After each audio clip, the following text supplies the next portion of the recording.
Hi అండి, అందరికీ నమస్తే. నేను మీ సునీల్ మద్దాల. చాలా మందికి తెలిసిన విషయమేనండి. ప్రతి టీవీ ఛానల్లోనూ ప్రతి పేపర్లోనూ మొత్తం ఊకదంపుడుగా వార్తలు గుప్పేస్తున్నారు. ఎవరి గురించి అంటే కనుక చాలా మంది తెలిసిన విషయం.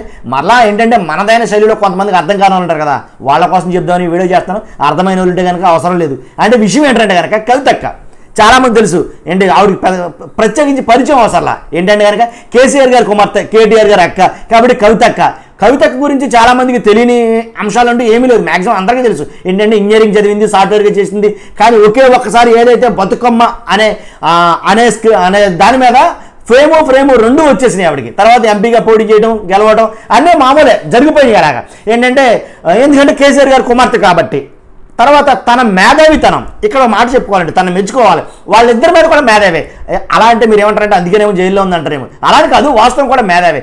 ఎందుకు చెప్తున్నారంటే కనుక తన మాటే శిరోధార్యం వాళ్ళిద్దరికీ. తన ఆలోచనలు చాలా దూరదృష్టితోటి చాలా సుదీర్ఘంగా ఉంటాయంట.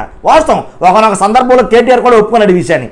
కాబట్టి అలాంటి కవితక్కని తీసుకెళ్ళి లోపలెట్టారేంట్రా అని మీరు అనుకోవచ్చు. చిన్న మిస్టేక్స్ అంటే చాలా పెద్ద పెద్దలు కూడా తప్పవి తిప్పలం. కాబట్టి చిన్న పొరపాటు ఏదైతే జరిగిందో ఆ పొరపాటు వల్ల ఒక స్కామ్గా, అంటే స్కీమ్లు అంటే మనకు అర్థం కావు కానీ మన భాషలో చెప్తా.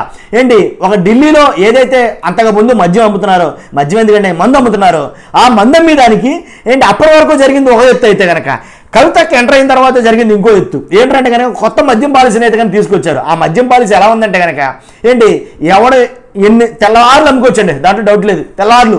తర్వాత ఇంకోటి ఎంఆర్పీ రేట్ ఏదైతే ఉందో ఆ ఎంఆర్పీ రేటుకి మించి అది ఇష్టమిక ఏ రేట్ అయినా ఎట్టుకోవచ్చు, దాంట్లో డౌటే లేదు. ఎవడు అబ్జెక్షన్ పెట్టడం ఏంటి ఇదనమాట. ఏంటి తెల్లారులు అమ్ముకుంటాం, అది ఇష్టం వచ్చిన రేటు అమ్ముకుంటాం. అంటే అమ్ముకునే వాళ్ళకి బాగా వెసులుబాటు కల్పించారు. తర్వాత ఇంకోటి ఏంటి, తాగేవాడికి కూడా, ఎందుకంటే అది తెల్లారులు తాగొచ్చు. ఇలాగ అక్క ఎప్పుడైతే తీసుకొచ్చిందో అందరూ ఒకసారి ఉలిక్కి పడ్డారు. ఏంట్రా బాబు ఈ పాలసీ ఏంటి ఇదేంటి అని. అంటే సామాన్యులు కాదు కానీ పెద్ద పెద్ద మంత్రులు కానీ లేదా విశ్లేషకులు కానీ పెద్ద పెద్ద నిపుణులు కానీ ఏంటి పాలసీ మొత్తం తేడా ఉందండి అనేది అనుకున్నారు. ఏంట్రా అంటే మరి తేడా ఉండదండి, ఇటువంటి ఏంటి పెడితే తేడాగా ఉంటుంది కదా. అలా తేడా ఉందని చెప్పేసి ఆయన ఒప్పుకోవాలా. వెంటనే ఢిల్లీ లెఫ్టినెంట్ గవర్నర్ వినయ్ కుమార్ సక్సేనా సిబిఐకి ఫిర్యాదు చేశాడు. సిబిఐకి ఫిర్యాదు చేయగానే అప్పుడు కదిలిందండి డొంక.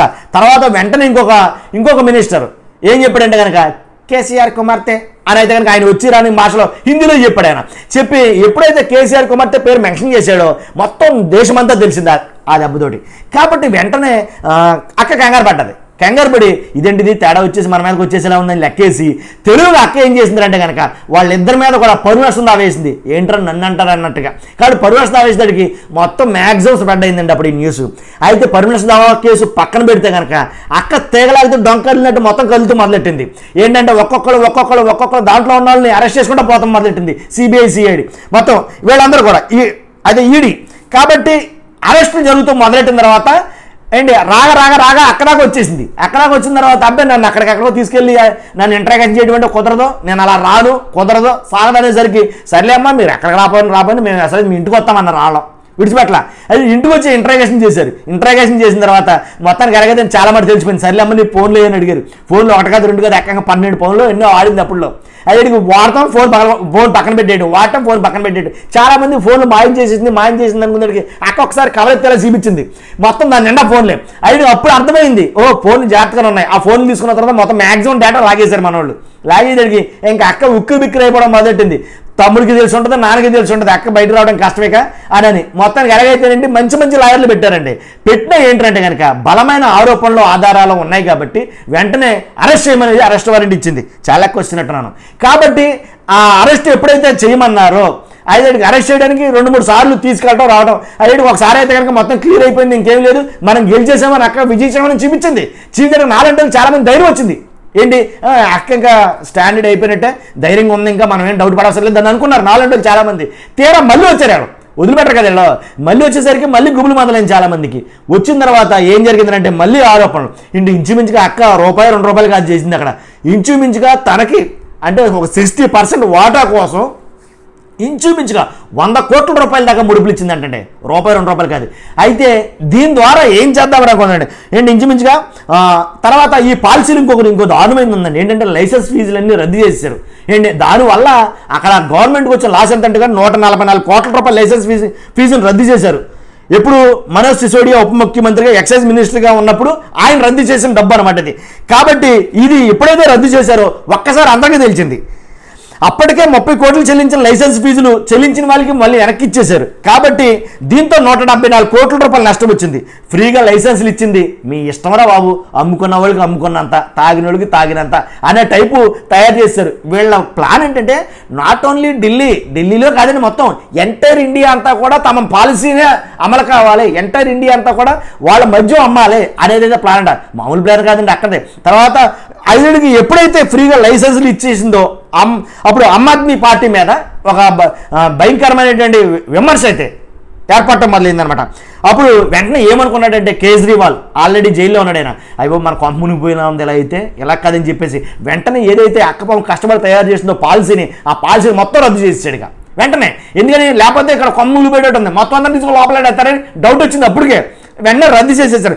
రద్దు చేసిన తర్వాత నువ్వు తీసావా అంటే నేను తీయలేదు అంటే, నేను చూసావా అంటే తీసేనేమో గుర్తులేదు అంటే అది తీసినట్టు లెక్క. ఇంకా ఎప్పుడైతే రద్దు చేశారో వాళ్ళకున్న అనుమానం కన్ఫామ్ అయింది.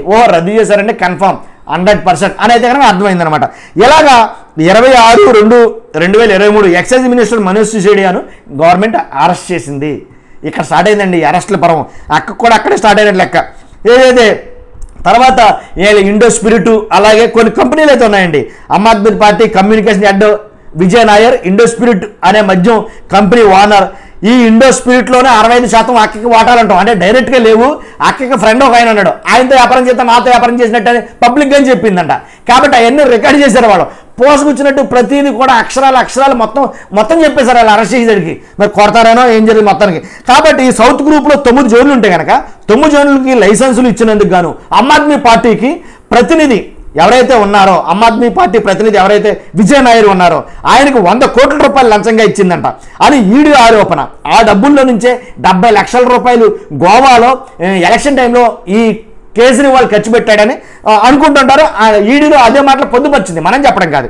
కాబట్టి సౌత్ గ్రూప్లో 4 అనేది కనుక మెన్షన్ చేయడం జరిగింది. సౌత్ గ్రూప్లో 4 అంటే ఎవరనుకున్నారో ఇప్పుడు చెప్తాను చూడండి. ఇక్కడ చాలామంది వచ్చేద్దరు కదా. 17 ఒకటి ఎమ్మెల్సీ కవిత, తర్వాత వైఎస్ఆర్సీపీ ఒంగోలు ఎంపీ మాగుంట శ్రీనివాసులు రెడ్డి, ఆయన కొడుకు మాగుంట రాఘవ, అలాగే Aravinda pharma non executive director Sarath Chandra Reddy. వీళ్ళండి ఈ 4 కలిపి సౌత్ గ్రూప్ అని పిలుచుకునేవారు వాళ్ళు ముద్దుగా. కాబట్టి సౌత్ గ్రూప్ వాళ్ళని శరత్ చంద్రారెడ్డిని వైఎస్ఆర్సీపీ మాగుంట రాఘవ అరెస్ట్ చేసింది ఇండో స్పిరిట్ ఓనర్ సమీర్. తర్వాత వీళ్ళందరినీ శరత్ చంద్రారెడ్డిని అరెస్ట్ చేసింది, మాగుంట రాఘవని అరెస్ట్ చేసింది, తర్వాత ఇండో స్పిరిట్ ఓనర్ సమీర్ మహీంద్రుని అరెస్ట్ చేసింది, అరుణ్ చంద్ర పిల్లేని అరెస్ట్ చేసింది, బుచ్చిబాబుని అరెస్ట్ చేసింది. ఇలా మొత్తం మ్యాక్సిమం దాంట్లో ఉన్న వాళ్ళందరూ ఒక్కొక్కరిని తెగొట్టుకుంటూ పోయిందిగా. ఆయన అరెస్ట్ చేసిన తర్వాత అక్కడ అరెస్ట్ చేసింది. ఇప్పుడు ఎలా ఉందో పరిస్థితి అంటే అసలు యాక్చువల్గా అయితే కనుక అక్క పాత్రధారే ఏదో జస్ట్ అలా ఇల్లు వచ్చేసిందంతే అని అనుకున్నారండి నా బోటు వాళ్ళు అందరూ. కానీ ఇక్కడ తెలియాల్సింది ఏంటంటే మీకు నాకు కూడా అక్క పాత్రధారి కాదు, సూత్రధారి. కాబట్టి అక్క చేసిన పని ఎలా ఉందంటే కనుక 100 కోట్లని ఈడీ పొందుపరచడం జరిగింది. కానీ 100 కోట్లు కాదండి, కొన్ని 100 కోట్ల రూపాయలు ముడుపులు అయితే జరిగినాయి. అది మన మామూలుగా ఏదో ఒక రాష్ట్రంతో కాదు, మొత్తం ఇండియా అంతా స్ప్రెడ్ చేయాలనుకున్నారు. కాబట్టి ఇది సాదా సీదా కేసు అయితే కాదని గట్టిగా పట్టుకుంది. పైగా ఇంత గట్టిగా పట్టుకోవడానికి కారణం ఇంకోటి ఉందండి. మనం ఏదైనా తమ్ముడు తనడానికి ధర్మం మాట్లాడాలా. అక్కడ ఉందేమో బీజేపీ గవర్నమెంట్ పైన, ఇక్కడేమో ఆమ్ ఆద్మీ పార్టీ. బీజేపీకి దానికి పచ్చగడ్డి అయితే మండిపోద్ది. ఇంక ఊరుకుంటారా? అసలు దొరకాలి కానీ ఏదైనా దొరికిన తర్వాత దూరుకుంటారండి? ఎవరైనా ఊరుకోరు, మీరైనా. కాబట్టి దొరికింది కాబట్టి ఆ దొరికిన దాన్ని పెట్టుకుని లాగేయడం మొదలెట్టారు. అసలు తెగిదాకా లాగేశారు. తెగినా సరే ముడేసి మరీ లాగేశారు. లాగేయడంతో అక్క ఉక్కు బిక్కిరి అయిపోయింది. ఇప్పుడు జైల్లో ఉంది ప్రస్తుతానికి. అది కాబట్టి ఇది పరిస్థితి అండి. ఇంకా రానున్న రోజుల్లో మ్యాక్సిమం బెయిల్ కోసమే చాలా ప్రయత్నాలు చేస్తున్నారు. ఒక ముఖ్యమంత్రి కూతురు ఆర్డినరీ పర్సన్ కాదండి, ముఖ్యమంత్రి కూతురికి బెయిల్ దొరక్క అల్లాడిపోతున్నారు. కాబట్టి బెయిల్ దొరుకుతుందో లేదో తెలియని పరిస్థితి. కాబట్టి బెయిల్ దొరకపోయినా అక్క మాత్రం మ్యాక్సిమం చాలా మటుకి శిక్ష అయితే పడుతుంది అని అయితే అనుకున్నారు. ఏమో చెప్పలేం, బీజేపీ వాళ్ళు కదండి. అసలు అంటే ఆల్రెడీ చేసిన తప్పు కనబడుతున్నప్పుడు ఎలా వదలరు. కాబట్టి మ్యాక్సిమం ఎల్లట్టు బుక్ అయిపోతున్నారు. ఆల్రెడీ ఒకరికిద్దరికైతే కనుక బెయిల్ ఇచ్చింది. కాబట్టి అక్కకి ఎప్పుడు బెయిల్ వస్తే తెలియదు, చూద్దాం. నాకు చాలా బాధగా ఉంది. మీతో పాటు బెయిల్ రావాలని నేను కోరుకున్నా. చూస్తున్నా మీరు అందరూ కూడా బెయిల్ రావాలి అక్కకి అనుకున్న వాళ్ళు ఖచ్చితంగా మీ అమూల్యమైన అభిప్రాయాన్ని కామెంట్ రూపంలో తెలియజేయండి. బెయిల్ లేదు ఏం లేదు, తప్పు చేసిన వాళ్ళు శిక్ష పడాల్సింది అన్న వాళ్ళు కూడా కామెంట్ చేయండి. నేనేం అనుకోను, అక్క అన్నానని చెప్పేసి నాకేం సొంత అక్కేం కాదు. కానీ ఓకే, చూస్తున్నా మీరు అందరూ ఖచ్చితంగా లైక్ చేయండి, అలాగే సబ్స్క్రైబ్ చేయడం మర్చిపోద్దు. ఎందుకంటే మరి ముఖ్యంగా ఇలాంటి వీడియోలు చాలా షేర్ అవ్వాలి. కామెంట్ చేయండి మీ అమూల్యమైన అభిప్రాయాన్ని. Okay, thank you very much.